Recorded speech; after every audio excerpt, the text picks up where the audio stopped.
what I did was I downloaded your files, and then what I did, I went into new project, start, imported all the DICOM files, and then once I imported, I went back into and imported the STL model, the scan that you sent me, and this is basically what we have right here. So we have two surfaces. We have the scan that was sent, and then if you overlay the original CT model, you can see they mesh very well with each other. We can also change this color to a different color so you can see it a little bit better visually. So it's a really good mesh. You can check this in the cross sections whenever you go through them. Always click on hint, and you can see if you build this up, the mesh across all the teeth is perfect. So, and then I went back in and blew this up, clicked on added an implant, and I chose a 4.3. If I go into implant tools, 4.3 by 13 millimeter implant.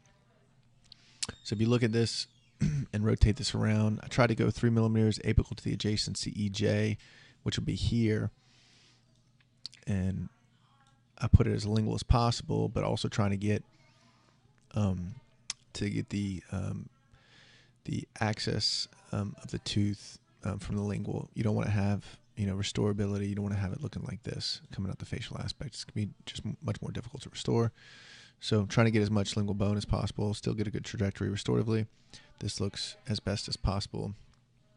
You do have a lot of bone, really nice bone. If we just thumb through these, I don't really see an issue with the canal. As long as you stay in this trajectory, you should be fine. I can see the resorption quite a bit. So what we'll do is to make a surgical guide, and the only reason why I imported the I'm going to lock this implant so it doesn't move. The only reason why I imported the mandible was to make sure that the occlusion would be great. You can always take the mandible off if you wanted to. Just turn this down, and then you go into surfaces, click on isolate. You isolate the upper arch, and that would just give you the maxilla. That's all we really need to play with right now. Also looking at it from this visual, you can see that there's enough bone on the buccal that we don't have to graft any bone buccally. So now really all we need to work on is, since we're happy with the DICOM data, we just need to work on this. And what I'll do is virtually extract this tooth, because what you'll do in the mouth is extract this tooth and then place your surgical guide and do your drilling out your osteotomy. So we'll go into click on this surface, click on cut, and then I don't need to hold the shift key down. I don't need to do anything. I'm just trying to cut this tooth.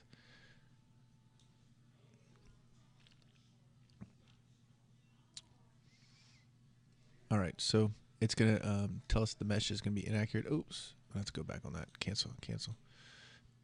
So get out of the cut tool. When I swing this around, you can see that I essentially virtually cut this tool. I kind of grabbed in that. This looks better here.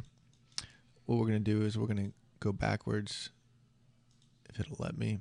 Yeah, I'll keep this tooth back in. So I'm going to come from this angle, actually. And another thing we can do is put on the guide tube. We're going to change this to pilot drill kit.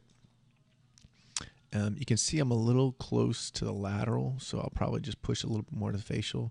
But in the meantime, going back into surfaces, click on upper, click on cut. Cut this a little bit better, closer to the tooth. We'll get rid of all that. It might give me error messages. Okay. So now we'll look at it again. And I did not cut the adjacent teeth this time. I do have enough room for my pilot drill. You can see these meshes right here are an issue. You can see I'm missing these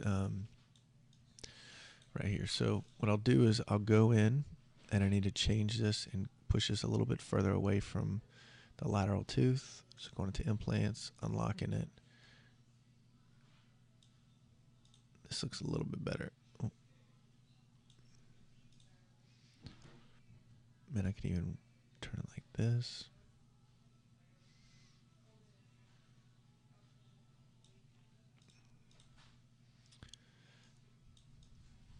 That looks a lot better. Okay. So now what I'm going to do is I'm going to try to create my surgical guide on this. So lock on our implant. And what I like to do is grab 2 to 3 teeth on each side. So we'll go into guide panel. Make sure we click on upper jaw. Draw curve. Hold down the shift key. And we'll go from the premolar to the premolar. And then we'll press edit curve. Make sure these curves go up. Bring these down. I don't really need to get it on the soft tissue. I really just need to get it on the around the teeth. Remember, this tooth's going to be extracted, so this won't really matter right here. The main thing is just getting good stability on both sides of the guide. So all this looks good.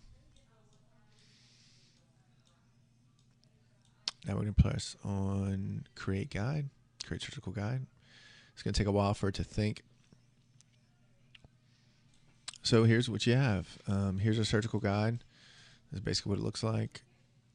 And going back to the original concept of why I started talking is because you wanted to make sure that this was away from the canal. You had enough buccal bone, which you have plenty of buccal bone if you measure this.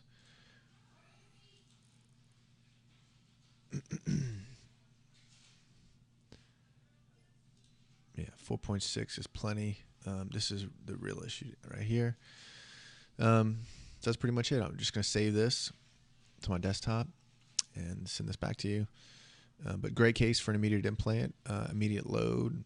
You have enough bone. This is a 4.3 by 13. You can go a little bit shorter if you wanted to. You can go a little, I would not go wider, but you can go like to a 4.0 if you wanted to, something like that. Anyway, hope this helps. Thank you.